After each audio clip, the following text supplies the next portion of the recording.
నమస్కారం. ప్రస్తుతం మనతో పాటు ప్రముఖ ఆధ్యాత్మికవేత్త, ప్రముఖ జ్యోతిష్య వాస్తు పండితులు ప్రొఫెసర్ ముల్లపూడి సత్యనారాయణ మూర్తి గారు ఉన్నారు. వారితో మాట్లాడిద్దాం. నమస్కారం గురుగారు. నమస్కారం సృజన. గురుగారు, మరి ఈ వారంలో వృషభ రాశి వారికి ఎలా ఉండబోతుందో తెలియచేయండి. వృషభ రాశి వారికి ఎలా ఉన్నాడంటే శుక్రుడు రవి కర్కాటక రాశిలో, జన్మంలో కుజగురులు, మేనంలో రాహువు, శని కుంభంలో, తర్వాత ఈ యొక్క షష్ఠ స్థితిగా పంచమంలో కేతువు, బుధుడేమో సింహంలో ఉన్నాడు. దీనివల్ల ఈ యొక్క వృషభ రాశి వాళ్ళకి స్త్రీ పీడ పట్టుకుంటుంది. అంటే స్త్రీల జోలికి వెళ్తే మటాష్ అయిపోతారు వీళ్ళు. కాబట్టి వృత్తి, వ్యాపార, ఉద్యోగ విషయాల్లో మరి ఆడబాసలు ఉన్న చోట వీళ్ళు వృషభ రాశి వాళ్ళు చాలా జాగ్రత్తగా వీళ్ళు పని చేసుకోవాలి. నెక్స్ట్ నెంబర్ 2, ప్రమోషన్స్ ఇస్తారు ఆడబాసులు, డౌట్ లేదు. కానీ వాళ్ళ ఫ్రీక్వెన్సీకి తగ్గట్టుగా మనం పని చేసుకోవాలన్నమాట.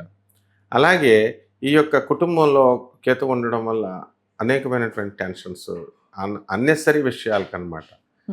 పిల్లల మీద అతి శ్రద్ధ చూపించేసి, అతి గారాబం చేసేసి పిల్లలకి నువ్వు తిను తిను తిను తిను అంటుంటే వాడు నాకు ఇదొద్దు ఇంకోటి కావాలి, ఈ చిన్న గోళ చిలికి పెద్ద గాలి వాన అయిపోతుంది అనమాట.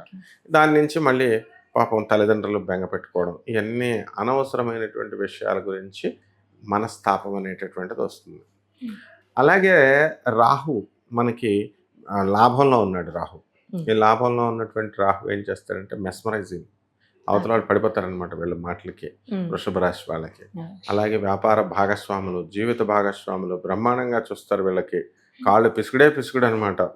అంత భార్య భర్తలు ఒకరికొకళ్ళు అంత అన్యోన్యంగా సేవ చేసేసుకుంటారు. కాబట్టి కుటుంబ విషయాల్లో ఏం లేదు, కానీ ఈ సంతానం విషయంలోనే మాత్రమే తలపోటు అనమాట. ఈ పిల్లలు వేరే వాళ్ళతో ఫ్రెండ్షిప్లు చేసుకోవడం, ఫోన్లు పట్టుకోవడం, ఇలా అనేకమైనటువంటి విషయాలు. ఇక స్టూడెంట్స్ దగ్గరికి వచ్చేసరికి స్టూడెంట్స్ వద్దంటే తెగ చదువుతారు, కానీ మార్కులు రావు. డిస్ట్రాక్షన్స్ ఉంటాయి స్టూడెంట్స్కి, ఫోన్లు ఇవి అవి ఫ్రెండ్స్ అని చూసుకుంటూ టైం వేస్ట్ చేసుకుంటారు. ఈ ప్రభుత్వ ఉద్యోగాలు చేస్తున్నటువంటి వాళ్ళకి మరి కొన్ని రాష్ట్రాల్లో డబ్బులు లేక జీతాలు కొంచెం లేటుకి ఇస్తున్నారు. అటువంటి వాళ్ళకి ఏంటంటే ఈ వృషభ రాశి వాళ్ళకి చక్కగా ఇన్ టైంకి జీతాలు అందుకోవడము, ప్రైవేట్ ఉద్యోగస్తులైన టీఏలు, డిఏలు, అరియర్స్ ఇవన్నీ కూడా రావడం. ఆ తర్వాత ఈ యొక్క ప్రైవేట్ ఉద్యోగస్తులకి యాజమాన్యాలు ప్రోత్సాహకంగా వీళ్ళకి శాలరీలు పెంచడం, ఇన్సెంటివ్స్ ఇవ్వడము, ఇవన్నీ కూడా చాలా బాగుంటుందన్నమాట. అలాగే ఈ యొక్క బిజినెస్లలో ఎలక్ట్రానిక్స్ బిజినెస్లు, ఆ తర్వాత సాఫ్ట్వేర్ రంగాల్లో ఉన్నటువంటి వాళ్ళకి చక్కగా వాళ్ళకి కొత్త కొత్త ప్రాజెక్ట్స్ రావడము, ఎలక్ట్రానిక్స్ బిజినెస్లు స్టార్ట్ చేయడము, ఇవన్నీ కూడా చాలా బాగుంటాయి. అలాగే సార్, మరి ఇది ఆషాఢ మాసం, మరి ఆషాఢ మాసంలో శుభకార్యాలు జరగవు అనేసి అని అంటారు. మరి వివాహాది శుభకార్యాలకు సెట్ చేసుకోవచ్చు అనేసి అని అంటారు.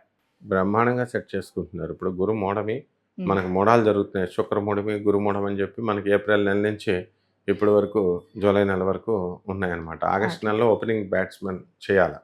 కానీ ఈ లోపలనే కొంతమంది పెళ్ళిళ్ళు ఆల్రెడీ స్టార్ట్ అయిపోయినాయి. ఇప్పుడు ఇప్పటికే పెళ్ళిళ్ళు జరుగుతున్నాయి. కాబట్టి వివాహాలు అన్ని శుభకార్యాలు అన్నీ చేసుకోవచ్చు.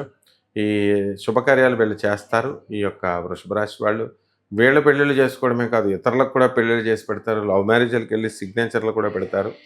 పెట్టిన తర్వాత వాళ్ళు వెళ్ళి పోలీస్ కేసుల్లో ఇరుక్కుంటారు కూడా, అంటే ఫ్రెండ్స్ పెళ్ళిళ్ళకి చేసి. ఈ విధంగా ఈ యొక్క వృషభ రాశి మహిళలకి చాలా ప్రశాంతత, మనశ్శాంతి ఉంటుంది. పాత సంస్థల నుంచి వెళ్ళిపోయి కొత్త సంస్థలో జాయిన్ అయ్యాం, హ్యాపీగా ఉందరా నాయన, పీడ పోయింది, జిడ్డు పోయింది, జిడ్డుగాళ్ళు అని ఆ రకంగా మనశ్శాంతి అనేటటువంటిది ఈ శుక్ర సంబంధమైనటువంటి ఈ యొక్క రాశికి చక్కగా ఉందన్నమాట. జుట్టు మీద శ్రద్ధ పెంచుతారు, జుట్టు బాగా పెరగడానికి, సౌందర్య పోషణ మీద చక్కగా. రెమెడీస్ దగ్గరికి వచ్చేసరికి మనకి కేతు బాగుండలేదు కదా, కేతు జపం చేసుకోవాలా, కేతు స్తోత్రాలు చేసుకోవాలా. కేతుకి కిలో పావు ఉలవల్ని, ఆవు పేడ రంగు ఉన్నటువంటి వస్త్రాన్ని లేదా చిత్రవర్ణం మల్టీ కలర్డ్ వస్త్రాన్ని పేద బ్రాహ్మణులకి మరి గుళ్ళో కానీ ఇంట్లో కానీ బయట దానం చేసుకోవచ్చు. అలాగే చక్కగా ఆవుకు పెట్టండి, కిలోంపావు ఉలవల్ని పెట్టండి. చక్కగా ఈ విధంగా చేస్తే బ్రహ్మాండంగా ఉంటుంది. అలాగే గణపతికి మనం ఏం చేయాలా, గరిక గడ్డితో మనం పూజ చేసుకోవాలా, ఓం గణేశాయ నమః అనే మహామంత్రంతో. అలాగే ఇంట్లో ధూమావతి అమ్మవారి యొక్క హోమాన్ని జరిపించుకోవడం ద్వారా చాలా బాగుంటుంది. అలాగే గురుగారు, వృషభ రాశి వారికి మరి ఈ వారంలో ఎలా ఉండబోతుంది, అలాగే వీరు పాటించాల్సిన పరిహారాలు ఏంటి అనేసి కూడా చాలా చక్కగా వివరించారు గురుగారు. ధన్యవాదాలు.